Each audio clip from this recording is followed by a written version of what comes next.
Hi friends, మీరు చూస్తున్నారు education jobs easy channel. నేను మీ నాగార్జున సార్ని. ఈరోజు మనము ఏకలవ్య మోడల్ గురుకుల విద్యాలయం సంబంధించి 2024-25 సంబంధించి ప్రవేశాల కోసం దరఖాస్తులు కోరుతుందండి. అంటే నోటిఫికేషన్ రిలీజ్ చేశారు ఈఎంఆర్ఎస్ మోడల్ కాలేజ్ నుంచి అండ్ స్కూలు. అయితే దీనికి సంబంధించి పూర్తి వీడియో మనం ఈ వీడియోలో క్లియర్గా చెప్పుకుందాం. కాబట్టి ఎవరు కూడా స్కిప్ చేయకుండా పూర్తిగా వీడియో చూడండి. అదేవిధంగా కొత్తగా ఎవరైతే చూస్తున్నారో ఖచ్చితంగా మన ఛానల్ని లైక్ చేయండి, షేర్ చేయండి, కొంచెం సపోర్ట్ చేయండి. సో లేట్ చేయకుండా వీడియోకి వెళ్దాం. మనకి ఇక్కడ కనపడుతుంది కదా, ఏకలవ్య మోడల్ గురుకుల విద్యాలయం సంబంధించి 2024-25 విద్యా సంవత్సరంలో ప్రవేశం కొరకు దరఖాస్తులు కోరుతున్నారు. అయితే ఇక్కడ మనకు ముఖ్యంగా చూస్తే 6th క్లాస్ మొత్తం 60 సీట్లు ఉంటాయండి. 7th, 8th, 9th క్లాసెస్కి బ్యాక్లాగ్ పోస్టులు ఉంటాయండి. అవి మీకు కేటగిరీ వైజ్గా ఇచ్చారు, అవి కూడా నేను చెప్తాను. అవి మాత్రం చాలా తక్కువ ఉంటాయండి. అంటే స్కూల్లో ఎవరైనా వెళ్ళిపోయి సీట్లు ఖాళీ ఉంటేనే 7th, 8th, 9th సంబంధించి రిక్రూట్మెంట్ జరుగుతుంది. కానీ 6th క్లాస్ మొత్తం 60 సీట్లు పక్కా ఉంటాయి. ఇవన్నీ కూడా మీరు ఖచ్చితంగా ఒక ఎగ్జామ్ పెట్టడం జరుగుతుంది. ఈ సీట్లన్నీ కూడా వ్రాత పరీక్ష నందు పొందిన మెరిట్ ఆధారంగా, అంటే వచ్చిన మార్కుల్లో రిజర్వేషన్ అలానే మెరిట్ ఆధారంగా మీకు అనేది సీట్లు అనేది ఫిల్ చేయడం జరుగుతుంది. సో ఇక్కడ చూసుకున్నట్లయితే మనకు 6వ తరగతి మొత్తం 60 సీట్లు ఉంటాయి. దాంట్లో 30 బాలురు, అంటే 30 ఏమో బాయ్స్కి, 30 ఏమో గర్ల్స్కి ఉంటాయి. అది గుర్తుపెట్టుకోండి.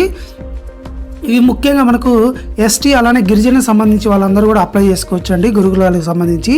అదేవిధంగా మనకి ఇక్కడ చూస్తే శ్రీకాకుళం, పార్వతీమన్యం, ఎక్కడెక్కడ అసలు మోడల్ కాలేజీలు ఉన్నాయంటే అల్లూరి సీతారామరాజులో ఇవన్నీ ఉన్నాయండి. ఈ చోట్ల అవన్నీ చెప్తూ పోతే లేట్ అవుతుంది. కాబట్టి మీ తర్వాత అన్నీ కూడా నిదానంగా చూసుకోండి. ప్రకాశం కూడా దూరణాలు ఒకటే ఉంటుందండి. సో నెల్లూరు, తిరుపతి అట్లా. సో అవన్నీ చాలా పెద్దదండి, లెంతీ అవుతుంది వీడియో, కాబట్టి నేను స్కిప్ చేస్తున్నాను. ప్రతి చోట 60 సీట్లు ఉంటాయి. మీకు మొత్తంగా చూసుకున్నట్లయితే మీకు క్లియర్గా చెప్తున్నాను. 840 సీట్లు ఏమో బాయ్స్కి, 840 సీట్లు ఏమో గర్ల్స్కి ఉంటాయి. దీంట్లో మనకు ముఖ్యంగా చూసుకున్నట్టయితే ప్రతిదీ కూడా వ్రాత పరీక్షలో వచ్చిన ఆధారంగా చూస్తారండి. ఇక్కడ చూడండి, 7th, 8th, 9th సంబంధించి కూడా మనకు ఇక్కడ ఏ ఊర్లో ఏ స్కిట్, అంటే ఎక్కడ ఏది ఖాళీ ఉంది, 7th ఖాళీ ఉందా, 8th ఖాళీ ఉందా మొత్తం కూడా క్లియర్గా ఇచ్చారు. ఓకేనా. మొత్తం చూసుకుంటే 7th క్లాస్ వచ్చేసరికి మొత్తం 36 సీట్లు ఖాళీ ఉన్నాయి. ఓకేనా. నెక్స్ట్ వచ్చేసరికి 8th క్లాస్ 40 సీట్లు ఖాళీ ఉన్నాయి. 9th క్లాస్ 46 సీట్లు ఖాళీ ఉన్నాయండి. సో ఈ విధంగా మీరు అన్ని చూసుకోవచ్చు, ఏ ఊర్లో ఎక్కడ ఖాళీ ఉందో కూడా మీరు తర్వాత చూసుకోండి. అదేవిధంగా మనకు వయసు కానీ చూసుకున్నట్లయితే 6th క్లాస్ జాయిన్ అవ్వాలంటే 13 సంవత్సరాల లోపు ఉండాలి. 10 సంవత్సరాల నుంచి 13 సంవత్సరాల లోపు. అలానే 7th, 8th, 9th, 10th కూడా చూసుకోవచ్చు మీరు. ఈ విధంగా ముఖ్యంగా మనకు ఈ సిలబస్లో అంటే మొత్తం కూడా ఇది సీట్ వస్తే మొత్తం కూడా మనకు సిబిఎస్ఈ ఇంగ్లీష్ మీడియంలో మాత్రమే టీచ్ చేయడం జరుగుతుంది. బోధన అనేది మీకు విద్యా బోధన అంతా కూడా ఇంగ్లీష్ మీడియంలోనే ఉంటుంది. సిలబస్ కూడా సిబిఎస్ఈ సిలబస్ ఉంటుంది, గుర్తుపెట్టుకోండి. దీంట్లో తెలుగు మీడియం చదివిన వాళ్ళు కూడా అర్హులే, ఎగ్జామ్ రాయొచ్చు. మనము ఎగ్జామ్లో వచ్చిన ఎంట్రన్స్ను బేస్ చేసుకొని మాత్రమే సీట్లు ఫిల్ చేయడం జరుగుతుంది. ఇక్కడ గుర్తుపెట్టుకోండి. ఈ సీట్లలో మనకు ముఖ్యంగా 60 సీట్లలో 48 సీట్లు మామూలుగా ఫిల్ చేస్తారు. తర్వాత 3 పోస్టులు, అంటే 3 వేకెన్సీస్ మాత్రం ఆదివాసీ గిరిజనులు మాత్రం వాళ్ళకి ఇవ్వడం జరుగుతుంది. అది కూడా వాళ్ళు ఎగ్జామ్ రాయాలి, గుర్తుపెట్టుకోండి. అలానే 3 సీట్లు వచ్చేసరికేమో సంచార గిరిజనులకు, అలానే 3 వచ్చరికి సంచార గిరిజనులకు, లేదు అంటే మిగిలిన 6 సీట్లు వచ్చరికి తీవ్రవాదుల దాడుల్లో తల్లిదండ్రులు కానీ ఎవరైనా కోల్పోయినట్టయితే అలాంటి వారికి ఇస్తారండి. అంటే మిలిటరీ సంబంధించి అట్లా ఎవరైనా తల్లిదండ్రులు లేకపోతే అలాంటి పిల్లలకి 6% సీట్లు అనేది ఇవ్వడం జరుగుతుంది. అది కూడా ఎగ్జామ్లో వచ్చిన మెరిట్ని బేస్ చేసుకొని, అది గుర్తుపెట్టుకోండి అందరూ కూడా.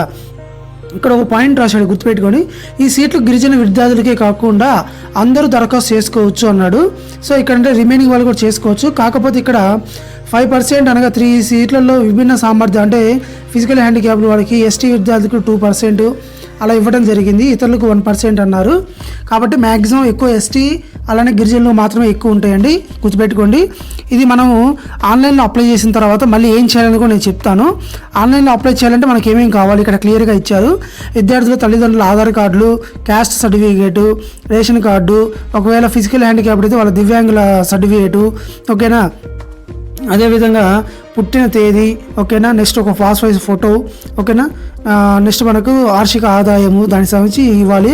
తెల్ల రేషన్ కార్డు ఉంటే తెల్ల రేషన్ కార్డు అయినా పర్లేదు, ఓకేనా. ఇది కూడా మనం గుర్తుపెట్టుకొని మీరు ఈజీగా చూసుకోవచ్చు. ఇది కూడా మనకి అంతా కూడా ఎగ్జామ్ బేస్డ్, మొత్తం కూడా మనకు 100 మార్కులకు ఉంటుందండి. 6వ తరగతి వాళ్ళకి 7, 8, 9 మాత్రం 200 మార్కులకి తెలుగు మరి ఇంగ్లీష్ మీడియంలో ఉంటుంది అండి, గుర్తుపెట్టుకోండి. ఎగ్జామ్ మార్క్స్ అండి అవి. సో నెక్స్ట్ వచ్చేసరికి ఇక్కడ మీకు ప్రతి ఒక్కరు కూడా ప్రిన్సిపాల్స్ నేమ్స్ ఇచ్చారు. మీ ఏ దానికి సంబంధించి ఏ ప్రిన్సిపాల్ వాళ్ళ నెంబర్లు, మీకు ఏదైనా డౌట్స్ ఉన్నా కూడా వాళ్ళకి కాల్ చేసి మాట్లాడవచ్చు, ఓకేనా. దీనికి సంబంధించి నేను ఇక్కడ క్లియర్గా ఇంకొకటి చెప్తాను. వాత పరీక్ష అంటే ఎగ్జామ్ వచ్చేసరికి 13వ తారీఖు 4/2024 ఉదయం 11:30 జరుగుతుందండి. ఇక్కడ మీరు అసలైన పాయింట్ ఒకటి ఉందండి గుర్తుపెట్టుకోవాల్సింది. విద్యార్థులు ఆన్లైన్లో దరఖాస్తులు సమర్పించిన తర్వాత ఒక రిజిస్ట్రేషన్ ఫామ్ నింపవలసి ఉంటుంది. ఆ రిజిస్ట్రేషన్ ఫామ్ నింపిన తర్వాత ఈ పేరు చదవండి అందరూ కూడా.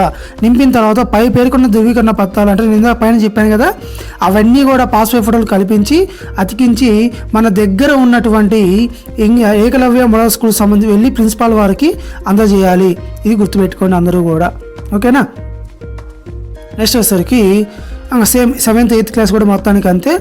ఇక్కడ చూస్తే మన 6th క్లాస్కి ఏముంటుంది ఎగ్జామ్ అంటే మెంటల్ ఎబిలిటీ టెస్ట్ ఉంటుంది, అర్థమెటిక్ ఉంటుంది, తెలుగు లాంగ్వేజ్ టెస్ట్ ఉంటుంది. 50 మార్కులకి మెంటల్ ఎబిలిటీ ఉంటుంది, 20 మార్కులకి అర్థమెటిక్ ఉంటుంది, 20 మార్కులు తెలుగు ఉంటుంది. టోటల్ 100 క్వశ్చన్స్ 100 మార్కులకి అండి. అదేవిధంగా 7th క్లాస్ కానీ చూసుకున్నట్లయితే 7th 8th 9th ఈ ముగ్గురు కలిపి ఇంగ్లీష్ ఉంటుంది, తెలుగు ఉంటుంది, మ్యాథ్స్ ఉంటుంది, సైన్స్ సోషల్ ఉంటుంది, ఓకేనా. గుర్తుపెట్టుకోండి. మీ క్లాస్ 7th అయితే 6th 7th సంబంధించిన సబ్జెక్టులు చదవాలి, 8th అయితే 6th 7th చదవాలి, 9th అయితే 6th 7th 8th అలా చదవాలి. మొత్తం చూసుకుంటే 100 మార్క్స్కి ఉంటుంది ఇది కూడా. సో 100 క్వశ్చన్స్ వస్తే 200 మార్క్స్ అండి. అంటే ఈచ్ వన్ 2 మార్క్స్ వస్తాయి, ఇక్కడ మీరు గమనించవచ్చు, ఓకేనా. సో ముఖ్యమైన డేట్లు కానీ చూసుకున్నట్లయితే మనకు 27 నుంచి మనకు స్టార్ట్ అయినాయి అండి ఆల్రెడీ. రేపు 31 అంటే ఈ మంత్ ఎండింగ్ లాస్ట్ డేట్ అండి ఆన్లైన్ అప్లై చేయడానికి. ఎంట్రన్స్ ఎగ్జామ్ 13వ తారీఖు ఉంటుంది. మెరిట్ లిస్ట్ 25వ తారీఖు అప్లోడ్ చేయడం జరుగుతుంది, ఓకేనా. తర్వాత 30వ తారీఖు దానికి సంబంధించిన మీకు సీట్లు అనేవి సెలెక్ట్ చేయడం జరుగుతుంది, ఓకేనా. సో ఇలాంటి మరిన్ని వీడియోస్ కోసం మన ఛానల్ చూస్తూ ఉండే లైక్ చేయండి. ఇంకేదైనా డౌట్స్ ఉన్నా కింద కామెంట్లో తెలియజేయండి, ఓకేనా. Thank you.